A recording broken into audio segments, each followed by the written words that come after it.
Hi everybody, welcome to my channel. Today I'm going to be talking about all the things that went wrong on my wedding day. So this isn't meant to be a super negative video. I think it's just actually really fun to discuss these things because I was warned ahead of time that something's going to go wrong on my wedding. It always does. No matter how much you plan, no matter how much you look at what could potentially go wrong and try to anticipate a situation before it happens, something always inevitably happens. And it definitely did with my wedding, which was January 13th of 2022. So I thought we could talk about it. If you want to see the playlist of all the wedding stuff that I've done so far, I will have a link in my description box as well as up in the cards. I had a really sweet message from one of my friends on Instagram and I am so grateful for her. Joy, if you're watching, thank you so much. She really made me feel better about something inevitably going wrong, and she shared her experience. So let's start off with something I didn't anticipate, and that's ice. So I had a winter wedding outside. I am very accustomed to the cold weather. I love it. Winter is my favorite season. I don't care that the wind hurts my face. I'm obsessed. I love it. However, I didn't realize that there was a snowstorm a couple of days prior to my wedding. I want to say it was more than a week. But for some reason, there was ice along the aisle. Like where I walked down the aisle, there was ice there. I got married in Wagner Cove in Central Park. And that was really annoying because unfortunately, I feel like it affected the walk down the aisle. And I was a little bit more concerned with where I'm stepping versus actually enjoying this moment of walking towards my husband. I don't even remember looking at him while I was walking down the aisle because I was so focused on the fact that I'm wearing 4-inch heels and there's ice there. And there was not ice anywhere else. Otherwise, I would have worn snow boots. Like if it had snowed on my wedding day, I would have worn my Sperry's underneath my dress and we would have been fine. But this was just ice, and it was just ice in that one section. If I could find a picture of the ice, I will put it right here just so you can see what I'm talking about. I mean, it wasn't crazy, but it was like patchy ice in a way that it was really hard for me to find the path that didn't have ice. It was like the whole thing had ice, but it wasn't straight ice. I don't know. It was like bubbly ice. Whatever. Either way, there was ice when I was walking down the aisle, and it really annoyed me. And if I had known, I would have thrown some salt on it or something, like brought some salt with me. Second thing was a cab ride. So I was advised to schedule a cab the night before for the time that we should be leaving the hotel room to get to Central Park. I was in the financial district, purposely chose a hotel kind of far from the venue, which was Central Park, only because I really loved the hotel room. It had a cute little patio and it was away from like the hustle and bustle of Times Square, which is my absolute most dreaded place in Manhattan. I absolutely hate Times Square. So I knew that I was going to be far from the park. So I listened to them. I scheduled my cab. Unfortunately, we were running late the day of, and I'll get to that in a little bit. So the cab left. The Uber left and charged me a late fee. Luckily, it was only $6.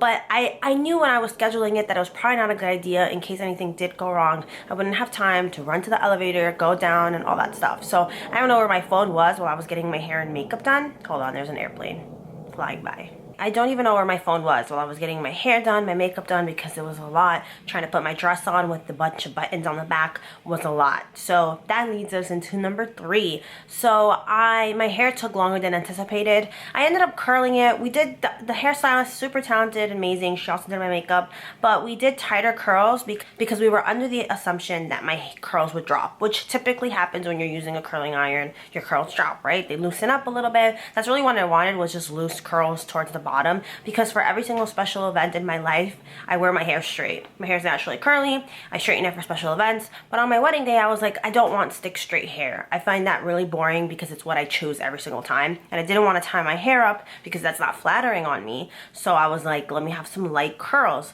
So again, it was done tightly in order for them to drop at the right time and not drop too soon, right? However, I didn't anticipate my hair holding the curls so well. So those curls stayed intact well after my wedding. The next day, like, they were very tightly just curled, and it's pretty. It's a pretty look. But I'm the type of person that, you know, I have naturally curly hair. I've always wanted a straight hair, but when I style my hair straight too much, then I'm longing for my curls. Like, I just could never choose one and be happy with one. So I just didn't love it. Sometimes I did, in certain pictures I did. In certain pictures I'm like, I wish I had my straight hair like I did for my engagement photo shoot. And also, my mom doesn't help. My mom is super into straight hair, and she hates curly hair, even though we both have naturally curly hair, and I got my curly hair from her. She's super negative about that, and it drives me crazy. Like, we're never gonna see eye to eye. I do not know why she feels so strongly about curls and not liking them. The next thing that went wrong was I got a bunch of beautiful cards to write for my parents. I wanted to write a letter to Gil, my husband, before the wedding. And I talked about that in a recent video where I showed you all the things I picked up from Etsy for my wedding.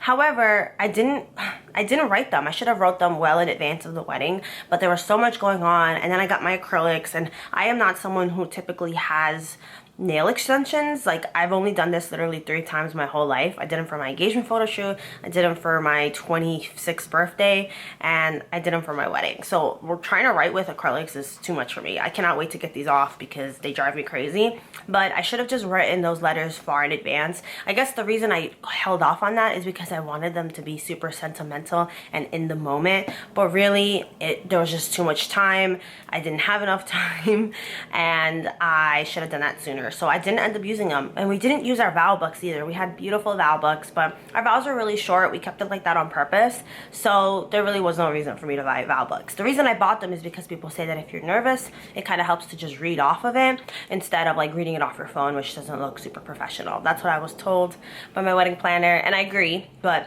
like I said, we just kept it short, so we didn't need it. So there's a lot of things that I purchased for the wedding that we didn't end up need for the actual ceremony. Because don't forget, I don't think I mentioned this earlier in this video, but I've only had a ceremony. I did not have a reception. This was kind of an elopement style wedding. Next thing was vendor cards. So I had thank you cards from my vendors, and I was short one.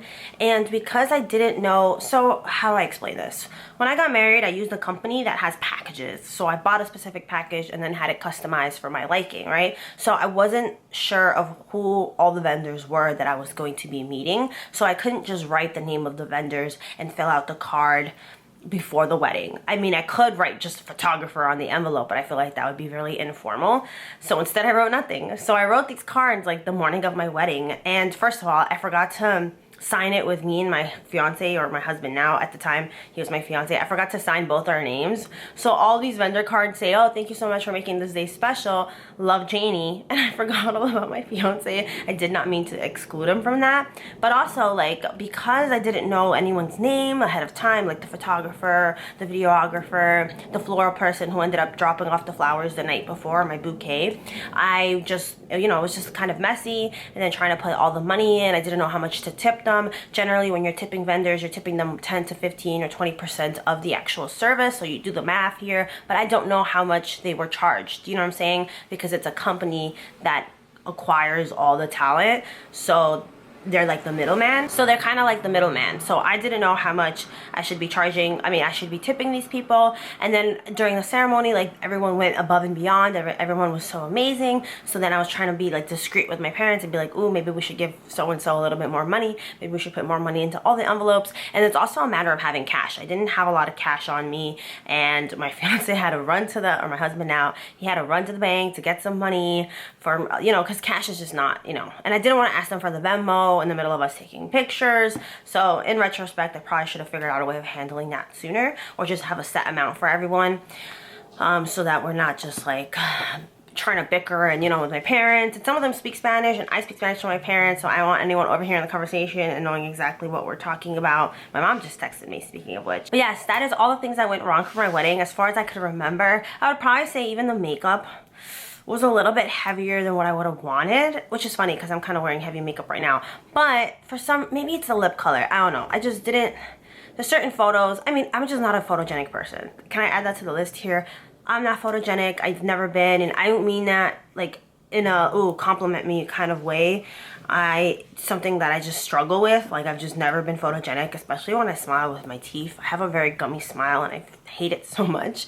So, you know, there's a lot of pictures I didn't like, which is, it's interesting because for my engagement photo shoot, I didn't have that much of an issue. Like, every picture there was pretty freaking good. And then here, I don't know. I don't want to think about it. I'm trying not to dwell on it. I'm trying not to be a perfectionist and like freaking analyze every little detail, because I have a really bad habit of doing that. But if you made it to the end of this video, thank you so much for watching. If any of my vendors are watching this, thank you so much. It was a fun time. And I am going to review that company and kind of break that down too. But a little bit later, I want to kind of just settle down and move on from so much wedding content back to back. So if you made it to the end of this video, thank you so much for watching. I really, really appreciate it. And I will see you very, very soon with another video. Bye.